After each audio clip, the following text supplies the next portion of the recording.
আসসালামু আলাইকুম। এইমাত্র পাওয়া সংবাদে আপনাদের জানাই স্বাগতম। শুরুতেই থাকছে সংবাদ শিরোনাম। শুরুতেই জানিয়ে দিব, জুলাই সনদ বাস্তবায়নে আমরা ছিলাম সবচেয়ে তৎপর বললেন নাহিদ ইসলাম। জানিয়ে দিব, শিক্ষা কর্মকর্তাকে ঘুষ দিতে সে 7 লাখ টাকা সহ শিক্ষক আটক। জানাবো, শপথ অনুষ্ঠানে আসছেন পাকিস্তানের পরিকল্পনা মন্ত্রী। থাকছে বিস্তারিত। সর্বশেষ জানাবো, নির্বাচনে কারা কত আসন পাবে আগেই ঠিক করা ছিল বললেন নাসিরউদ্দিন পাটোয়ারি। সুপ্রিয় দর্শক, এতক্ষণ শুনছিলেন সংবাদ শিরোনাম। এবারে থাকছে বিস্তারিত সংবাদ। তার আগে অনুরোধ থাকবে, ভিডিওটি ভালো লাগলে এবং সর্বশেষ আপডেট সংবাদ পেতে চ্যানেলটি সাবস্ক্রাইব করে পাশেই থাকবেন। ধন্যবাদ। জুলাই সনদ বাস্তবায়ন আমরা ছিলাম সবচেয়ে তৎপর বললেন নাহিদ ইসলাম। জুলাই জাতীয় সনদ আনুষ্ঠানিকভাবে স্বাক্ষরিত হওয়ার 4 মাস পর এই সনদে সই করেছে গণঅভ্যুত্থানে নেতৃত্ব দেওয়া তরুণদের নতুন দল জাতীয় নাগরিক পার্টি।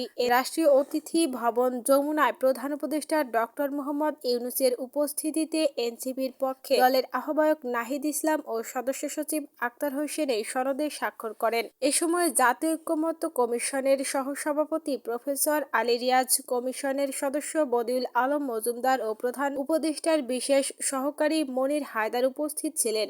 এনসিপির প্রতিনিধি দলে ছিলেন দলের যুগ্ম সদস্য সচিব জহিরুল ইসলাম মুসা, যুগ্ম আহ্বায়ক সরোয়ার তুষার, মনিরা শারমিন ও জাবেদ।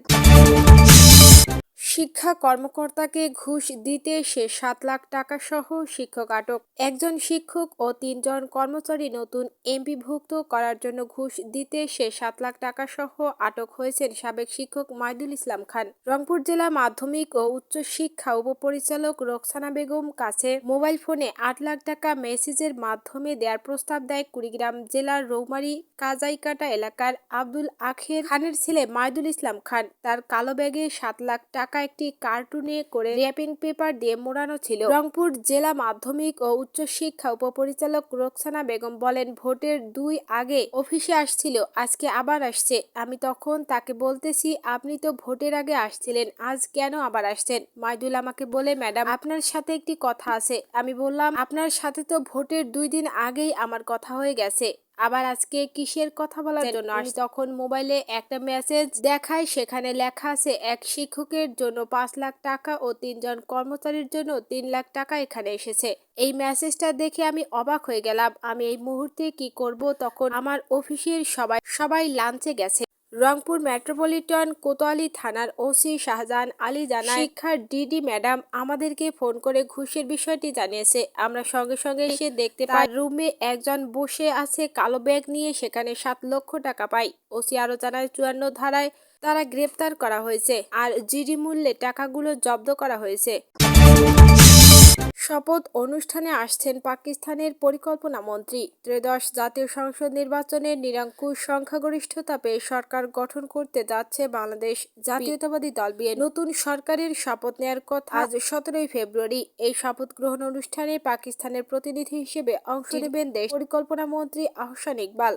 পাকিস্তানের পররাষ্ট্র দপ্তর এক বিবৃতিতে এই তথ্য নিশ্চিত করেছে। বিবৃতিতে বলা হয়, 17 ফেব্রুয়ারি ঢাকায় অনুষ্ঠিতব্য বিএনপি সরকারের শপথ গ্রহণ অনুষ্ঠানে পাকিস্তানের প্রতিনিধিত্ব করবেন পরিকল্পনা মন্ত্রী আহসান ইকবাল। এদিকে বাংলাদেশের প্রধানমন্ত্রী হিসেবে তারেক রহমানের শপথ গ্রহণ অনুষ্ঠানে ভারতের প্রধানমন্ত্রী নরেন্দ্র মোদীকে আমন্ত্রণ জানায় অন্তর্বর্তী সরকার। তবে 17 ফেব্রুয়ারি ফ্রান্সের প্রেসিডেন্ট ইমানুয়েল ম্যাক্রো ভারতে আসবেন। ওই দিন মুম্বাইয়ে মোদি ও ম্যাক্রোর বৈঠকের কথা আছে। ম্যাক্রো পরবর্তী দেশটির রাজধানী নয়াদিল্লিতে এআই ইম্প্যাক্ট সম্মেলনে অংশ নেবেন। তিনি 19 ফেব্রুয়ারি পর্যন্ত ভারতে অবস্থান করে নিজ দেশে ফিরে যাবেন। ফলে ভারতের প্রতিনিধি হিসেবে অংশ ঢাকায় আসবে দেশটির লোকসভার স্পিকার ওম বিড়লা এবং পররাষ্ট্র সচিব বিক্রম মিশ্রি।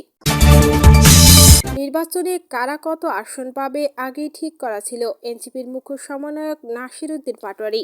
এই নির্বাচনে কারা কত আসন পাবে সেটা আগেই ঠিক করা ছিল বলে মন্তব্য করে জাতীয় নাগরিক পার্টির এনসিপির মুখ্য সমন্বয়ক নাসিরউদ্দিন পাটোয়ারি বলেন, মানুষ আমাদের উপর ভরসা রেখেছে। একজন 90-এর বৃদ্ধা সাভার থেকে আমাকে ভোট দিতে এসেছিল, কথা বলতে পারে না। একজন ক্যান্সারের রোগী ভোট দিতে এসেছিল, কিন্তু এই মানুষের ভোটগুলো হলো তারা চুরি করেছে। রাজধানীর বাংলা মোটরে এনসিপির অস্থায়ী কেন্দ্রীয় কার্যালয়ে আরব আমিরাতে থেকে কারামুক্ত ২৪ জন প্রবাস ফেরত বাংলাদেশিদের নিয়ে সংবাদ সম্মেলনে এসব কথা বলেন তিনি। নাসিরুদ্দিন পাটোয়ারি বলেন, এনসিপির কয়েকটি আসনে পাশ করেছি, সেখানে হলো প্রবাসীদের ভোট।